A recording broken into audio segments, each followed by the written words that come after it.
Struggling to schedule a Webex meeting without missing steps? Follow this guide to set up your meeting in under 5 minutes. I'll walk you through each step, from signing in to sharing the link. Let's start with logging into your Webex account.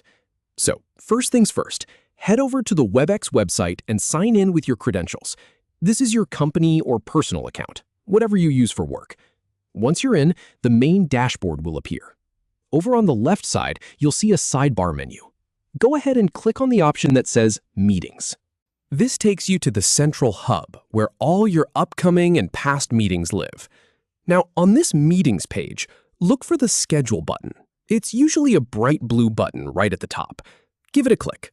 The system will then think for a second as it loads the full scheduling page. Just give it a moment to do its thing.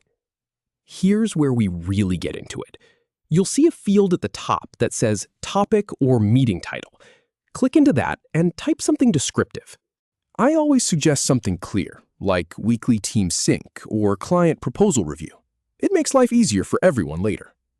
Next, let's set the date. Just click on the date picker and select the day you want. Right below that, you'll choose your start time and end time. Use the drop-down menus to pick the exact hour and minute. And don't forget to double-check the time zone right next to it. Webex usually guesses your local time, but if you're scheduling for a team in a different region, make sure to adjust that now. It's a common pitfall, but an easy fix.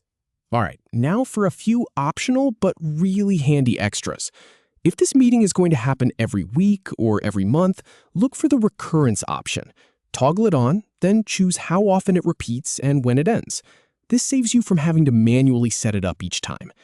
You can also add a description in the big text box below. Use this for agenda points or a quick prep note. And if you want, you can start adding participants directly. On the right side, you'll see the Invitees panel. Just type in their names or email addresses, and they'll pop up. This is completely optional, though. You can always send the invite link later. So now we've got all our details filled in. Take a quick moment to scroll through everything. Date, time, title, recurrence settings. Make sure it all looks right. Once you're happy, just click the blue Schedule button at the bottom. Webex will process that and create your meeting. This might take a moment to save everything to your account. And there you go. Your meeting is now live. You'll see a confirmation screen with all the information. I usually just click the Copy Meeting Link button right there. That copies the join link to your clipboard. Then it's just a matter of pasting that link into an email, a calendar invite, or a chat message to your participants. You can also copy the full meeting information, which includes the dial-in number and password, if that's useful. From feeling a bit lost in the interface to confidently scheduling and sharing your meeting in just a few minutes. And now you know exactly where everything is, so next time it'll be even faster. Thanks for following along.